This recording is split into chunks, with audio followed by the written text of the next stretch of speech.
Hello friends, मैं हूं आपका होस्ट और आपका इंग्लिश का दोस्त विनीत कपूर, एक बार फिर आपके सामने। As you know friends, we are running a series of conversational sentences which are very important for our spoken English. Okay, and first of all, if you are here for the first time, please now press the subscribe button and like the video if you like it. Okay तो हम जिसकी बात कर रहे थे वो हैं conversational sentences. इन्हीं कन्वर्सेशनल सेंटेंसेस के साथ साथ हम आपको इंग्लिश के कुछ कॉन्सेप्ट्स भी सिखाते जाएंगे। एक कॉन्सेप्ट दोस्तों हमने अपनी पिछली वीडियो में आपको बताया था कि जब हम पार्ट ऑफ स्पीच को चेंज करते हैं तो कैसे उसके माने बदल जाते हैं, और कभी कभी पार्ट ऑफ स्पीच चेंज होती है लेकिन उसके माने एक जैसे रहते हैं। जैसे हमने आपको बहुत सारे एग्जांपल दिए थे, हमने आपको प्लेज का एग्जांपल दिया था, पॉन का एग्जांपल दिया था, अलोंग का एग्जांपल दिया था। अगर आपने वो वीडियो नहीं देखी है तो मेरी राय है कि आप उस वीडियो को जरूर देखिए, because we had explain the concepts of parts of speech and how they change, the word remains the same. आज हम उसकी थोड़ी सी और बात करेंगे एक डिफरेंट तरीके से। दोस्तों, जो शब्द हैं, जो वर्ड्स हैं, उसके दो मीनिंग होते हैं, दो तरह से मीनिंग निकलते हैं। एक होता है उसका लिटरल मीनिंग और एक होता है उसका फिगरेटिव मीनिंग। लिटरल मीनिंग वो होता है जो उसका शब्द यानी शाब्दिक अर्थ, जो उसका शब्द बताता है, यानी कि जब आपने किसी लफ्ज को पढ़ा या सुना तो उसके जो एक्चुअल मीनिंग निकलेंगे, जो शब्द बोल रहा है वो उसका लिटरल मीनिंग कहलाएगा। लेकिन इसी के साथ साथ दूसरा मीनिंग होता है जिसको बोलते हैं अलंकारिक, यानी इनडायरेक्ट मीनिंग कुछ और देता है वो। तो चलिए आपको एक्सप्लेन करेंगे, लेकिन पहले आपको बता भी दे किसी कन्वर्सेशनल सेंटेंस के माध्यम से। फॉर एग्जाम्पल, अगर मैंने कहना है कि भाई पायदान कहाँ है, तो आप समझ गए पायदान, अरे वाह, पायदान मैंने क्या होता है, डोमेट। तो आप क्या बोलेंगे? सो यही मेरा पहला सेंटेंस है आज का। तो आप क्या बोलेंगे? Where is the doormat, where is the doormat. Okay, तो आपने देखा कि ये बहुत आसान है, इसको आपने आसानी से समझ लिया कि ये इसके लिटरल माने हैं। ओके, लेकिन अगर मैं आपसे ये कहूं कि अगर किसी ने ये बोला I am not your doormat, okay, और I am not a doormat, तो इसके माने क्या होंगे? So when I say I am not a doormat, तो यहां पर डोमेट, जबकि दोनों वर्ड्स एक जैसे हैं, ओके, और दोनों ही नाउन है लेकिन मतलब अलग है। पिछले वीडियो में हमने आपको बताया था कि कैसे मतलब आप जब उसका मतलब निकालते हैं, मतलब एक रहता है, पार्ट ऑफ स्पीच बदल जाते हैं, मतलब भी बदल जाता होगा, लेकिन यहां तो बड़ी कमाल की बात हो रही है, यहां बिल्कुल अलग चीज लग रही है। सो जब मैं कह रहा हूं आई एम नॉट ए डोमेट, तो यानी कि मैं ऐसा नहीं हूं कि आप मुझे इतना सबमिसिव समझें या मेरे साथ आप जो मर्जी करते जाएं और मैं कुछ ना बोलूं। ओके, तो इसको बोलते हैं, जैसे हम हिंदी में कभी कभी कहते हैं कि भैया देखो, मैं तुम्हारे पांव की जूती नहीं हूं जो आप मुझसे ऐसे बात कर रहे हैं। ओके, मैं तुम्हारा नौकर नहीं हूं, कहते हैं कि नहीं? तो हम उसको इंग्लिश में कैसे कहेंगे? आई एम नॉट ए डोमेट, मुझे हल्के में मत लीजिए आप। सो यहां पर डोमेट का मतलब निकलेगा अ सबमिसिव पर्सन। क्या निकलेगा? सबमिसिव। सबमिसिव कहते हैं जो बहुत दब्बू, जो चुपचाप बर्दाश्त कर लेता है। तो भैया मैं ऐसे बर्दाश्त नहीं करूंगा। ओके, सबमिसिव पर्सन भी यहां लिख देता हूं, क्योंकि हमने यहां पर इसको कैसे इस्तेमाल किया, एक नाउन की तरह, लेकिन यहां पर डोमेट के माने वही निकलेंगे।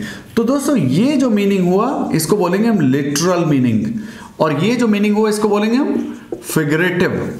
ओके, यानी अलंकारिक, जो उसका इनडायरेक्ट मीनिंग निकल रहा है। और यही है हमारा आज का कॉन्सेप्ट नंबर 1। अगर आपने हमारी पिछली वीडियोस देखी हो तो आपने देखा होगा कि हम आपको इंग्लिश के कॉन्सेप्ट सिखाते हैं इन सेंटेंसेस के माध्यम से, और इसी में मजा है कि आपको सेंटेंसेस के सेंटेंसेस और कॉन्सेप्ट के कॉन्सेप्ट दोनों इस्तेमाल कर हो जाते हैं। ओके, आपने एक चीज ध्यान से देखिए कि यहां पर हमने आर्टिकल द का इस्तेमाल किया, यहां पर हमने आर्टिकल ए का इस्तेमाल किया। आर्टिकल 3 होते हैं, ए एंड द, उनको दो में वैसे डिवाइड करते हैं, definite article, indefinite article. Definite article होता है द, जो इनडेफिनेट आर्टिकल होता है वो है ए और एन, और उनके लगाने के तरीके हैं जिनकी बात हम कभी और करेंगे, लेकिन फिलहाल यहीं पर रहिए। ओके, तीसरी बात, एक और, अगर मुझे कहना हो कि मैं चलूं क्या, हो, अगर आपने कहना मैं चलूं क्या, तो आप कैसे बोलेंगे? तो आप कहेंगे शुड आई। तो अगर मैं कह रहा हूं शुड आई मेक मूव, तो ये गलत होगा। तो अब है तो बहुत छोटी सी बात, लेकिन सेंटेंस को गलत कर देती है। अगर मैं कहता हूं should I make move, then it is a wrong sentence, but if I say should I make a move, then it is a correct sentence. अब आप कहेंगे सर वो तो एक जैसे ही, आपने दोनों तो एक जैसे ही बोले। मैंने दोनों एक जैसे नहीं बोले, उसमें एक इंपॉर्टेंट था आर्टिकल का कॉन्सेप्ट। तो मैंने यहां पर क्या लगाया, आर्टिकल ए, यहां पर क्या लगाया, आर्टिकल द। ये इसको स्पेसिफिक कर रहा है। ओके, ये किसी भी के लिए कह रहा है, एनी की सेंस दे रहा है, कोई। तो यहां पर ए कैसे दे रहा है सेंस, एनी। यहां लगने का कारण कुछ और है, द लगने का कारण कुछ और है, और यहां ए लगने का कारण कुछ और है। ओके, यहां ए इसलिए लगता है कि याद रखिए, जो ऐसे वर्ब होते हैं जो कॉमन वर्ब हैं और उनको हम नाउन की तरह पेश करते हैं, तो हम उनसे पहले आर्टिकल लगाते हैं। ये हमारा कॉन्सेप्ट नंबर 2। तो याद रखिए कि this is our concept number 2। तो कॉन्सेप्ट नंबर 2 क्या कहता है कि अगर आप कभी भी किन्हीं कॉमन वर्ब्स को नाउन की तरह बनाकर पेश करें, मैं फाइनाइट नॉन फाइनाइट उनकी बात नहीं कर रहा हूं, अभी जीरंड की बात नहीं कर रहा हूं, इन्फिनेटिव की बात नहीं कर रहा हूं, मैं अभी सिर्फ बात कर रहा हूं कि आप उसको वर्ड को नाउन बनाकर पेश कर रहे हैं, तो ये कैसे पता चलेगा नाउन है। तो मैं उससे पहले आर्टिकल लगा दूंगा, क्योंकि एक कॉन्सेप्ट इंग्लिश में ये है, आर्टिकल को हमेशा क्या चाहिए, नाउन। अब मुझे साफ नजर आ रहा है कि मूव यहां पर वर्ब नहीं है। मैंने आपको बताया था कि हम पार्ट ऑफ स्पीच आपको धीरे धीरे ऐसे ही सिखा देंगे। तो ये पक्की बात हो गई कि ये वर्ब नहीं है, क्योंकि ये वर्ब है। और ये वर्ब मुझे कैसे पता चल रहा है, क्योंकि ये मॉडल है। What is this, model. और मॉडल को क्या चाहिए, वर्ब की फर्स्ट फॉर्म। मॉडल को क्या चाहिए, वर्ब की फर्स्ट फॉर्म। तो मॉडल को चाहिए वर्ब की फर्स्ट फॉर्म, मैंने वर्ब की फर्स्ट फॉर्म लगा दी। ये सब्जेक्ट है, ये हमारा स्ट्रक्चर होता है इंट्रोगेटिव सेंटेंस का, कि पहले आपके पास हेल्पिंग वर्ब या मॉडल आया, उसके बाद सब्जेक्ट आया, वर्ब की फर्स्ट फॉर्म आई। तो 101% ये वर्ब नहीं है, क्योंकि मैंने आपको एक वीडियो में ये भी बताया था, अगर एक क्लॉज होगा तो एक ही वर्ब आएगा, और ये वर्ब हमारा आ चुका है, तो ये वर्ब नहीं है, ये नाउन है। इसीलिए मैंने इससे पहले आर्टिकल ए लगाया। फॉर एग्जाम्पल, आप जब कहते हैं कि मैं रोज सुबह सैर को जाता हूं, तो आप ये नहीं कहेंगे I go for walk every morning, this is wrong. तो आप क्या बोलेंगे, I go for a walk in the morning. That's a very important concept, जो लोगों को ना तो वो पढ़ने में आता है, ना वो पढ़ते हैं, ना ध्यान देते हैं।